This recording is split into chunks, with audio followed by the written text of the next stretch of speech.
자, 성경에는 비극적인 결말을 맞이한 사람들이 적지 않게 나옵니다. 그 가운데서 가장 비극적인 사람을 꼽아보라고 만약 제게 권하신다면 저는 이스라엘의 왕 사울을 꼽을 것입니다. 그는 하나님의 백성인 이스라엘의 초대 임금이었지요. 왕들 가운데 그 누구보다 기대를 받았었고 또 그 백성 가운데서 견줄 자가 없을 만큼 뛰어났던 사람입니다. 또 그의 왕위는 만약 그가 잘하기만 했다면 영원토록 지속될 수도 있었습니다. 이렇게 존귀한 자리에 있었고 또 이스라엘의 왕들 가운데 가장 영광스러운 왕으로 손꼽힐 수 있었음에도 사울은 가장 비참한 삶을 살게 되었습니다. 그는 하나님께 버림을 받았고 또 열등감과 시기심으로 가득 찬 왕이 됩니다. 평생 동안 두려움과 고통에 시달렸고 마침내 그의 가문은 거의 멸문당하기까지 큰 어려움을 겪게 되지요. 사울의 아들들은 대부분 다 블레셋과의 전쟁에서 죽임을 당하게 되고 또 사울 자신도 어떤 치욕을 면하기 위해서 자살하는 데까지 이르게 됩니다. 그만큼 존귀할 수 있었던 이 왕이 왜 이렇게까지 타락하고 또 비참한 결말을 맞이하게 되었을까요? 또 성경은 왜 이런 사울의 이야기를 우리에게 전해주고 있을까요? 그것은 사울의 모습을 타산지석으로 삼아서 우리에게 말씀해 주시기 위함입니다. 곧 존귀했던 사울의 변질되고 타락한 모습을 보며 그가 그렇게 된 이유를 깨닫고 우리의 삶의 경계로 삼으라는 것이지요. 자, 오늘은 그의 삶에서 일어났던 일 가운데 사무엘상 13장부터 15장에 나타난 사건들을 살피며 그가 하나님 앞에서 타락하고 또 버림받게 된 이유를 찾아보고자 합니다. 그리고 그것을 우리의 삶에 비추어 우리의 신앙을 점검해 보려 합니다. 자, 이 말씀을 이렇게 살피기 위해서 먼저 사울이 얼마나 대단한 사람인지 우리가 좀 살펴봐야겠죠. 사무엘상 8장을 보면 백성이 사무엘에게 왕을 요구하는 장면이 나옵니다. 사무엘이 이제 나이 많아서 사사로서 통치하는 게 어려워졌기 때문에 아들들을 내세워 이스라엘을 통치하고 있었습니다. 그런데 이 사무엘의 아들들이 사무엘과 달리 올바르게 판결을 하지 않았습니다. 그 일이 계속되자 이제 백성의 원망과 원성이 커져갔죠. 그래서 마침내 사무엘에게 이렇게 요청을 합니다. 모든 나라와 같이 우리에게 왕을 세워 우리를 다스리게 하소서. 자, 이 일 때문에 이제 사무엘은 근심을 하게 되지요. 왜냐하면 백성의 이런 요청은 그들의 참 왕이신 하나님을 왕으로 인정하지 않는 행동이기 때문입니다. 사무엘은 왕이 세워졌을 때 백성이 감당해야 될 어려움에 대해서 말해주지만 백성의 요청은 완강했습니다. 그래서 하나님은 마침내 그것을 수락해 주시지요. 그러고 나서 하나님은 이제 당신을 대리할 왕을 찾고 또 찾으십니다. 자, 이 왕은 이스라엘 나라의 첫 임금이기에 하나님께서는 특별히 고르시지요. 그래서 선택하신 사람이 사울입니다. 사무엘상 9장부터 11장을 보면 사울이 그 당시 얼마나 대단했고 얼마나 괜찮았던 사람인지 잘 알 수 있습니다. 본문을 보면 그는 준수한 소년이었다라고 나오고 있는데요. 좀 더 잘 번역하면 진짜 잘생긴 청년이다, 이런 의미입니다. 요즘 말로 하면 꽃미남이죠. 자, 이스라엘 자손 중에 사울보다 잘생긴 사람이 없다라고 본문이 전하고 있습니다. 한번 옆에 둘러보시기 바랍니다. 사울 같은 사람이 좀 있을까요? 자, 그런데 이 사울은요, 잘생기기만 한 게 아닙니다. 키도 훤칠합니다. 모든 백성 가운데 가장 키 큰 사람보다 어깨 위만큼 더 크대요. 적어도 20cm 이상 더 크다라는 말인데요. 그렇게 보면 그가 정말 대단한 것이죠. 특별히 9장부터 10장에 이러한 그가 그 어깨만큼 더 크다라는 내용이 2번 나오는 것을 봤을 때 그는 정말 키도 크고 몸도 좋고 힘이 센 사람으로 우리 이해할 수 있습니다. 또 성경은 그러니까 이스라엘 백성 가운데서 사울과 짝할 만한 사람이 없다, 그와 견줄 만한 사람이 없다라고 말하고 있는데요. 그만큼 사울은 외모와 또 외적인 능력에 있어서 어느 하나 빠지지 않는 진짜 그 여성들의 로망이 될 수 있는 그런 사람이었습니다. 그런데 사울이 그저 이런 외적인 것만 뛰어났던 것은 아닙니다. 자, 그는 한 가지 더 가지고 있습니다. 자신의 신체적인 좋은 유리한 조건 말고요. 그것은 바로 뒷 배경입니다. 자, 그는 엄청난 재력과 힘을 가지고 있는 가문을 등에 업고 있었습니다. 베냐민 지파인데요. 물론 사사 시대에 이 베냐민 지파가 거의 멸족 당하기까지 이르게 됩니다.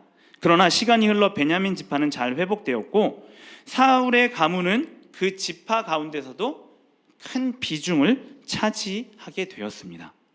그래서 성경은 사울의 아버지 기스를 유력한 사람, 힘이 있는 사람, 무엇인가 큰 위치를 차지하고 있는 사람이라고 말하고 있는 것이죠.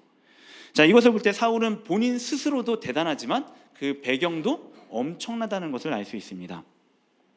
또 있습니다. 이런 외적인 것을 넘어서서 이제 내면까지도 사울은 대단한데요.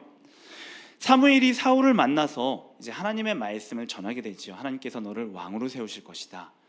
그러면서 기름을 붓고자 하는데 그때 사울은 사무엘에게 이렇게 말합니다.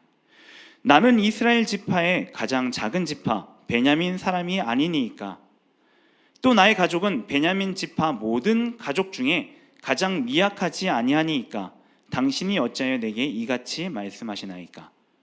무슨 말이냐면요, 저는 이스라엘 지파 가운데 가장 작은 지파고 그 지파 중에서도 가장 작은 가문의 사람입니다. 어떻게 제가 이스라엘의 왕이 되겠습니까? 이 이야기를 하고 있는 것이죠. 자, 그의 말을 볼 때 내면에 있어서도요 겸손하고 참 괜찮은 사람 같아 보이지요. 근데 이게 과연 위선이냐? 그렇지 않아 보입니다. 하나의 사건 그리고 또 하나의 증언을 통해서 우리는 이것이 진실한 것임을 알 수 있습니다. 한 사건은 미스바에서 왕을 제비 뽑을 때의 일입니다. 사울이 제비 뽑기로 인해서 왕으로 선출되었는데 그는 자신에게 왕의 자격이 없다 생각해서 그 큰 덩치에도 불구하고 진보다리들 사이에 웅크려 숨어 있었습니다. 사람이 못 찾을 정도로 그만큼 자신을 낮추고 있었다는 것이죠. 또 이후의 일이지만 사무엘이 사울을 책망할 때 이렇게 말합니다. 왕이 스스로 작게 여길 그때에, 적어도 이때만큼은 사울이 진짜 겸손하고 진짜 좋은 선한 마음을 가지고 있었다는 것이죠. 또 하나, 그는 굉장히 넓은 마음을 가지고 있었습니다. 적어도 이때만큼은 그의 마음이 굉장히 넓었는데요. 사울이 이제 왕으로 뽑히자 사울을 탐탁지 않게 여겼던 불량배들이 있었죠. 그들이 아니 저 따위 사람이 어떻게 우리를 다스리냐 이렇게 비아냥거렸습니다. 그런데 사울은요 이 비아냥거림을 크게 신경 쓰지 않았습니다. 어떻게 알 수 있냐면요, 그 일 이후 직후에 암몬과의 전쟁을 치르게 되는데 사울과 이스라엘 백성이 그 암몬 자손에 대해서 승리를 거두게 됩니다. 사울이 진두 지휘하면서 승리했기 때문에 이스라엘 백성이 이제 사울은 우리의 왕입니다 라고 이런 열광에 빠지기 시작했죠. 그래서 이 백성들이 과거의 일을 기억하면서 이렇게 이야기합니다. 아니 사울 당신이 감히 우리를 다스려? 이런 얘기한 불량배들이 있는데 이때에 우리 그 사람들 다 잡아 죽입시다.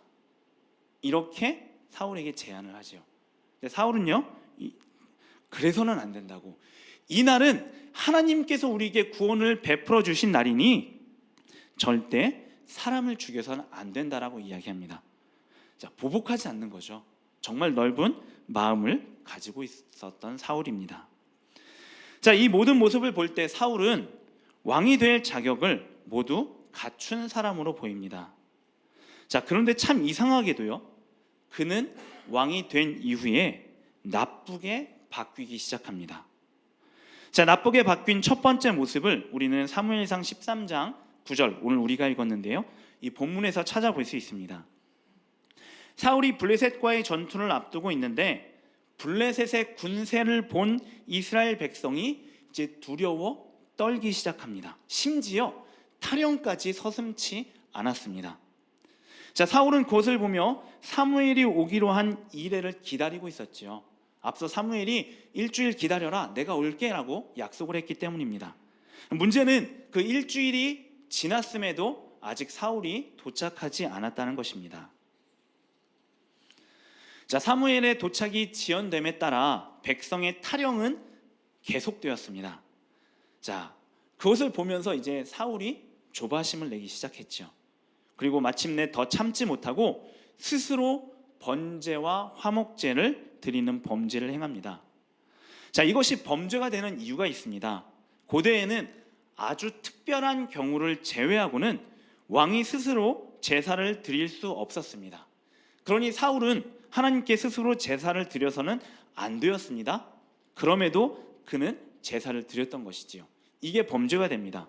자, 이와 비슷한 일이 후대 유대의 왕인 우시아에게서 나타납니다. 그는 교만한 마음을 가지고요, 제사장만 할 수 있는 분향을 하게 됩니다. 그 결과 그는 나병에 걸리게 되고 명목상으로만 왕위에 남게 됩니다.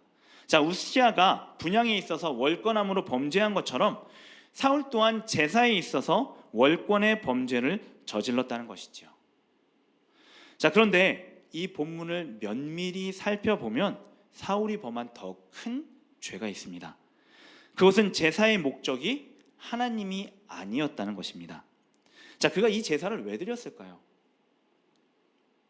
생각해 보셨습니까? 이 본문 아마 많이 읽으셨을 겁니다.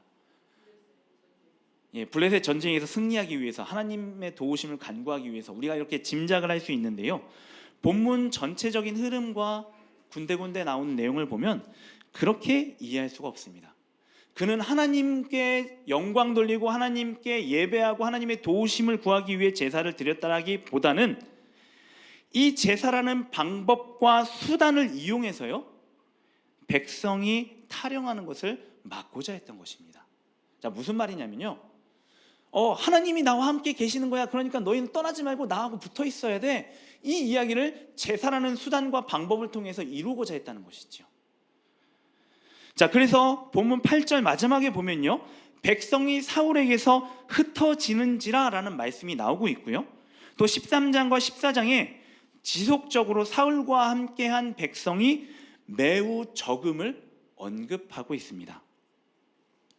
자, 하나님이 큰 기대와 소망을 가지고 세우신 이스라엘의 첫 임금 사울은 하나님께 드릴 제사를 제 뜻을 위해서 이용했던 자입니다. 하나님의 뜻대로 세워진 첫 임금이 하나님의 뜻을 거역했던 것이지요. 그런데 사울의 범죄는 여기에서 끝나지 않습니다. 같은 전쟁을 배경으로 새로운 이야기가 펼쳐지는 사무엘상 14장에서는 요나단에 의해서 블레셋 진영이 무너지는 사건을 볼 수 있습니다. 요나단과 그의 무기를 든 소년이 단 둘이 블레셋 진영에 진격을 해서 그들을 무찌르며 그 진영을 파하는 그러한 장면을 볼 수 있죠. 사울은 멀리서 블레셋 진영이 붕괴되는 것을 보면서 혹시 이때인가? 지금 나가면 될까? 이런 갈등에 휩싸입니다. 그래서 하나님의 뜻을 구하고자 하나님의 언약궤를 가져오라고 말하지요. 그런데 많은 성경학자들이 여기에 쓰인 언약궤, 이 궤가 사실은 언약궤라기보다는 제사장이 가지고 있는 에봇일 것이다 라고 추측을 합니다. 왜냐하면 왕들이 하나님의 뜻을 여쭐 때 어떤 언약궤 앞에서 여쭌 게 아니고요, 제사장이 가지고 있던 에봇을 가지고 하나님의 뜻을 분별하곤 했기 때문입니다. 이후 다윗도 그런 일들을 하는데요, 아마 그 에봇을 가져와서 하나님의 뜻을 여쭙는 데까지 좀 시간이 걸렸던 것 같습니다. 그래서 사울은 그 에봇이 오는 것을 기다리면서 또 저쪽에서 블레셋 진영이 무너져가는 것을 보고 있었죠. 근데 이게 그 에봇이 너무 늦게 오다 보니까 조바심이 나는 겁니다. 야, 언제 와서 내가 하나님 뜻 언제 묻고 언제 쳐들어가냐 고민을 하다가 마침내 야, 가져오지 마 라고 이야기를 하게 되죠. 그러고 나서 바로 블레셋으로 쳐들어가게 됩니다. 자, 하나님의 뜻을 여쭐 시간이나 여유 없다라는 것이죠. 지금 당장에 쳐들어가서 블레셋을 무찔러야 한다는 것입니다. 자, 이런 장면을 보면 혹 어떤 분들은 사울이 때를 참 잘 분별한다, 진짜 잘 판단한다라고 생각하실지도 모르겠습니다. 그러나 본문은 그가 하나님의 뜻을 여쭙고 그분의 뜻을 따르는 사람이 아니라 시류와 기회를 따르는 사람이라는 것을 보여주고 있는 것이죠. 자, 이어지는 15장에서는 사울의 더 구체적이고 큰 범죄가 나타납니다. 앞서 13장과 14장에 나타난 사울의 범죄는 전쟁이라는 배경에서 그래도 좀 열세인 입장에 있었습니다. 그러니 조금이지만 이해가 되지요. 그러나 15장에서 사울이 범죄한 상황은 전쟁이라는 배경은 같지만 열세한 상황이 아닙니다. 매우 우세한 상황입니다. 사울은 넉넉히 이기고 승리한 상황, 바로 이러한 상황에서 하나님께 범죄했다라는 것이지요. 그 내용은 이렇습니다. 하나님이 사무엘을 통해서 사울에게 아말렉을 진멸하라라고 말씀하시죠. 여기서 진멸이라고 할 때 특별히 본문이 잘 전하고 15장이 잘 전하고 있는데요, 남녀노소, 그러니까 사람과 그리고 가축과 또 물건, 이 모든 것들을 다 죽이고 다 파괴하라라는 명령입니다. 자, 이 명령을 받은 사울은 이제 이스라엘 백성을 소집해서 아말렉을 치고 돌아옵니다. 당연히 승리했지요. 그런데 그는 아말렉을 진멸하지는 않았습니다. 첫째로 아각 왕을 사로잡아 왔고요, 또 그의 좋은 가축과 좋은 물건 등은 죽이거나 파괴하지 않고 탈취물로 그대로 가져왔습니다. 자, 하나님의 말씀에 청종하지 않았던 것이죠. 그런데 사무엘을 만난 사울은 이상한 얘기를 합니다. 사무엘 선지자님, 보십시오, 제가 하나님 말씀에 온전히 청종했습니다. 이렇게 굉장히 자신만만하게 이야기를 합니다. 자, 이에 사무엘이 그것은 청종한 것이 아니라고 계속해서 책망하지만 사울은 회개하기는커녕 백성의 핑계를 대며 하나님께 제사 드리기 위해서 이 가져온 제물일 뿐이다 라고 변명을 하게 돼요. 자, 물론 뒤에 가서는 사울도 회개하는 척은 합니다. 그러나 그것은 모양일 뿐이지요. 그에게는 더 이상 하나님께 순종하고 싶어하는 마음은 없었고요, 사람들 앞에서 높아지기 원하는 못된 마음만 남아 있었습니다. 그래서 사무엘이 사울에게 이렇게 말했던 것입니다. 순종이 제사보다 낫고 듣는 것이 수량의 기름보다 낫다. 이런 맥락에서 이 말씀이 나온 거죠. 자, 사울의 범죄의 절정이 있습니다. 그것은 백성을 도둑질한 것입니다. 자, 사무엘상 15장 30절을 보시면 이런 말씀이 있는데요, 사울이 이르되 내가 범죄하였을지라도 이제 청하옵나니 내 백성의 장로들 앞과 이스라엘 앞에서 나를 높이사 나와 함께 돌아가서 내가 당신의 하나님 여호와께 경배하게 하소서 하더라. 자, 맥락은 이렇습니다. 사울의 범죄로 인해서 사무엘이 너무 화가 났습니다. 그래서 하나님의 심판을 선포하고 이제 돌이켜 가려고 하는데 사울이 그의 옷을 잡습니다. 옷이 찢어질 정도로 잡습니다. 그러고는 당신 어디 가십니까? 여기 나와 함께 가서 백성들 앞에서, 내 백성들 앞에서 나를 높여주셔야죠. 강압적으로 그 일을 요청했던 것이죠. 마침내 사무엘은 어쩔 수 없이 따라가서 사울과 함께 제사를 드리게 되는데요, 이 말씀 가운데 사울이 말했던 표현, 내 백성이라는 부분을 우리가 조금 눈여겨볼 필요가 있습니다. 사무엘 상하와 열왕기 상하는요, 소위 신명기 역사서라는 그 카테고리 안에 연결이 됩니다. 그 앞선 사사기와 또 여호수아도 연결이 되는데, 특별히 왕정과 왕의 통치와 관련해서 사무엘 상하, 열왕기 상하가 하나로 엮일 수 있는데요, 이 성경에 나오는 내 백성이라는 표현을 찾아보면 모두 19번 나옵니다. 대부분 하나님이 당신의 백성인 이스라엘을 부르실 때 내 백성 이스라엘이다, 이 표현으로 사용되곤 합니다.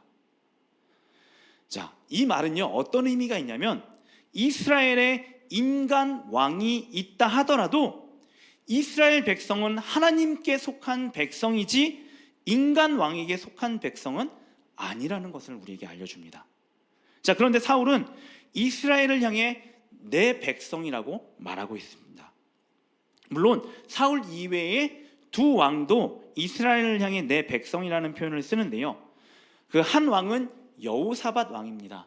흔히 그래도 하나님 눈에 좋아 보였던 왕이라고 하지만 그가 유다를 향해 내 백성이라고 쓰는 그 문맥을 보면 악한 왕 아합과 연합하여서 범죄를 저지르는 그 맥락입니다. 곧 여호사밧도 이 백성을 나의 백성이라는 죄를 짓고 있다는 것이죠. 자, 또 한 왕, 의외로 다윗입니다. 자, 다윗 그럼 좀 이상하게 느끼실 수 있는데요. 그래서 제가 본문을 좀 연구해 봤습니다. 그랬더니 그 사무엘 하에 나오는 이 사무엘 상에 나오는 이 다윗의 고백 내 백성은요, 사실 내 백성이 아니라 백성들로 보는 것이 더 원문에 가깝게 있는 것입니다. 내 백성이라고 쓰는 건 그 서기관들이 말씀을 적었을 때 가지게 나타난 실수와 오류라고 볼 수 있는 것이죠.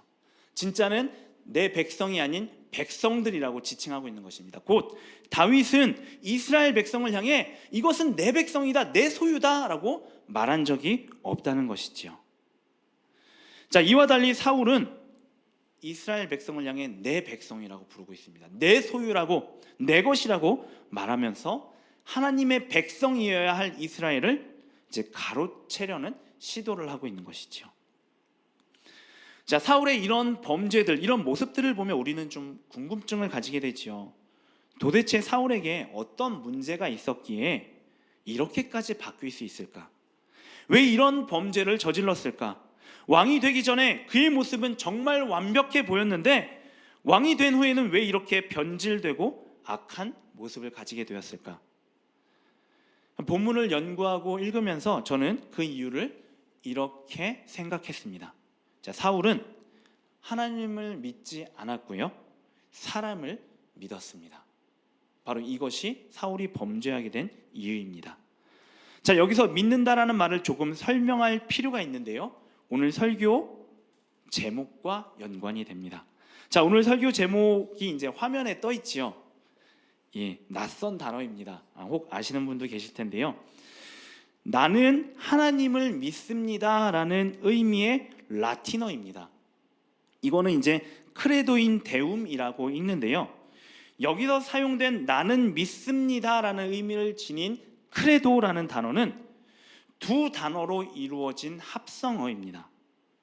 그 한 단어는 심장, 중심을 의미하는 코르고요, 다른 단어는 주다를 의미하는 도입니다. 그래서 크레도는 나의 중심을, 나의 심장을 믿는 대상에게 준다라는 의미를 지니고 있죠. 따라서 하나님을 믿는다는 것은 이 언어, 이 단어를 그대로 가져와 본다면 하나님에게 나의 중심을 드림으로 하나님 중심된 삶을 살아간다는 것이고요. 반대로 사람을 믿는다는 것은 사람에게 나의 중심을 주고 사람을 중심으로 살아간다는 의미입니다. 자, 이 믿다의 라틴어 정의를 고려하면 사울의 모습은 정확하게도 사람에게 중심을 준 모습으로 볼 수 있습니다. 자, 왜 그럴까요? 한번 들어보시기 바랍니다. 사울이 왜 제사를 통해 백성을 붙잡아 두려고 했을까요? 그의 중심이 만약 하나님에게 있었다면 어떤 반응을 했을까요? 만약 그랬다면 그는 하나님이 나와 함께 계시면 괜찮아 라고 하며 이 기간을 기다릴 수 있었을 것입니다. 조급해하지 않았겠지요. 자, 이런 것을 어떻게 알 수 있냐? 그 다음 장, 바로 사무엘상 14장 6절에 나온 요나단의 고백을 통해서 알 수 있습니다. 그는 이렇게 고백합니다. 여호와의 구원은 사람이 많고 적음에 달리지 아니하였느니라. 자신의 무기를 든 소년에게 이 고백을 합니다. 자, 요나단이 왜 이 고백을 했을까요? 여호와의 구원이 사람의 많고 적음에 달려 있다는 사울의 생각을 우회적으로 보여주기 위함이죠. 사울은 사람이 많이 있어야 블레셋과 싸워 이길 수 있다고 생각했습니다. 하나님만으로는 안 된다고 생각했던 것이죠. 그래서 제사를 이용해서 그래도 한두 명, 10명, 100명이라도 내 곁에 붙잡아 두려 했던 것입니다. 자, 그런데 이 생각은 완전히 잘못되었습니다. 바로 이어서 증명이 되지요.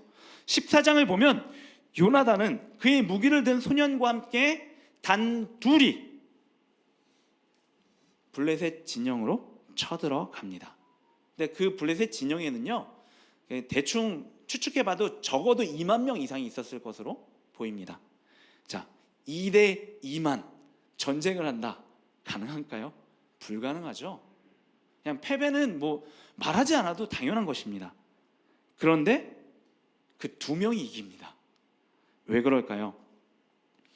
요나단도 또 그의 무기를 든 소년도 하나님께 중심을 두었던 사람이기 때문입니다. 하나님은 그 두 사람을 내버려 두지 않으시고요, 블레셋의 진중에서 죽임당하지 않게 하십니다. 오히려 그 두 사람 때문에 블레셋에 있는 모든 병사와 부대가 두려워 떨게 하시지요.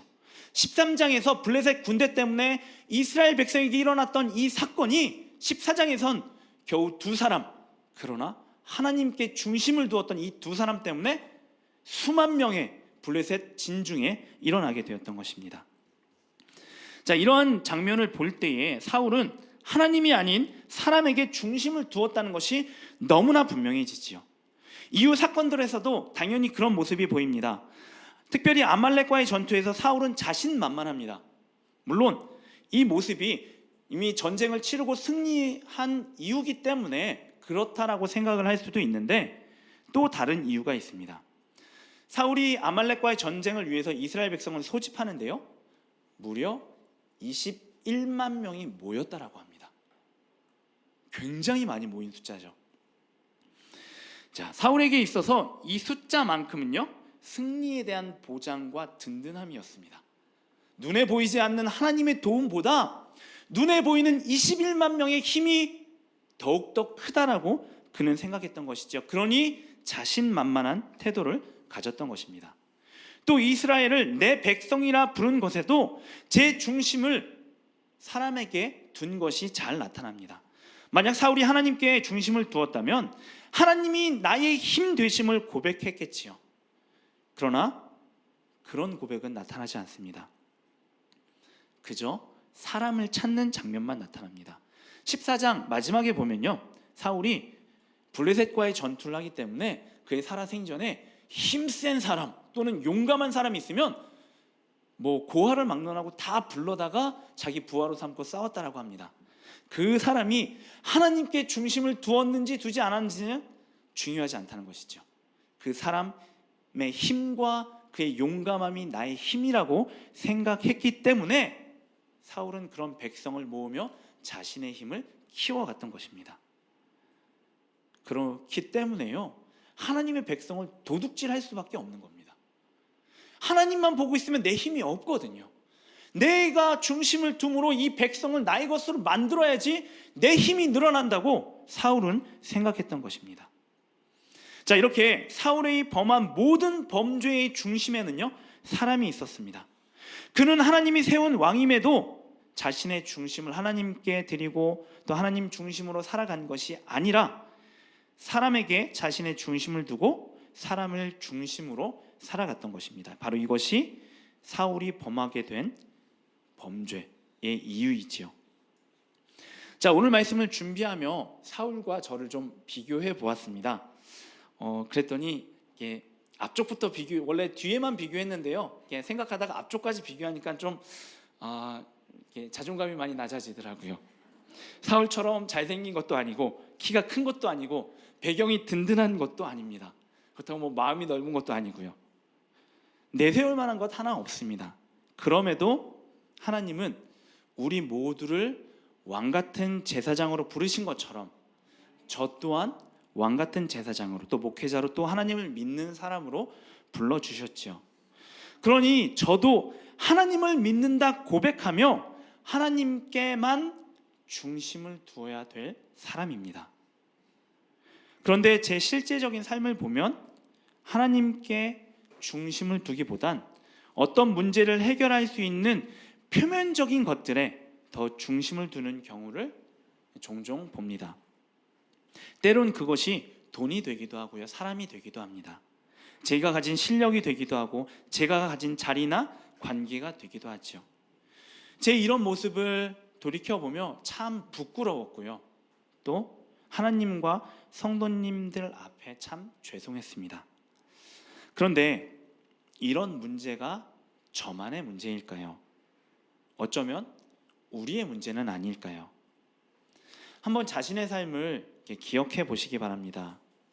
혹 사울과 같이 사람에게 또는 하나님 이외의 무엇에게 나의 중심을 두고 살고 계시지는 않습니까? 만약 그렇다면 우리의 삶의 결말은 사울과 같을 수밖에 없습니다. 그 결과가 두려운 것은요, 그저 비참한 죽음을 맞이했다, 이게 아니고요, 그가 하나님께 버림을 받았다는 것입니다. 이게 두려운 것이고 이게 무서운 것이지요. 그러니 우리가 자신을 돌아보며 혹 우리의 중심이 하나님 이외의 것에 있다면 사울과 달리 속히 또 진심으로 회개해야 할 것입니다. 그러고 나서 우리가 하나님께 중심을 둔 사람이 되게 해달라고 간구해야겠지요. 또 우리 스스로도 중심을 하나님께 두고자 무단히 애써야 할 것입니다. 그러면 하나님은 우리의 중심을 당신께로 이끄시며 우리의 삶을 책임지시고 우리의 믿음이 날마다 성장하게 하시며 우리를 잡아주신 그 손을 결코 놓지 않으실 것입니다. 더 중요한 것이 하나 있습니다.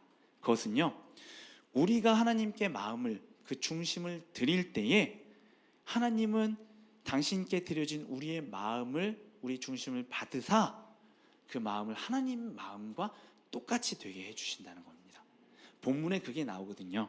본문에 그 마음에 합한 자를 선택하신다는 표현이 있는데요, 정확한 표현은 하나님 마음과 같은 자입니다.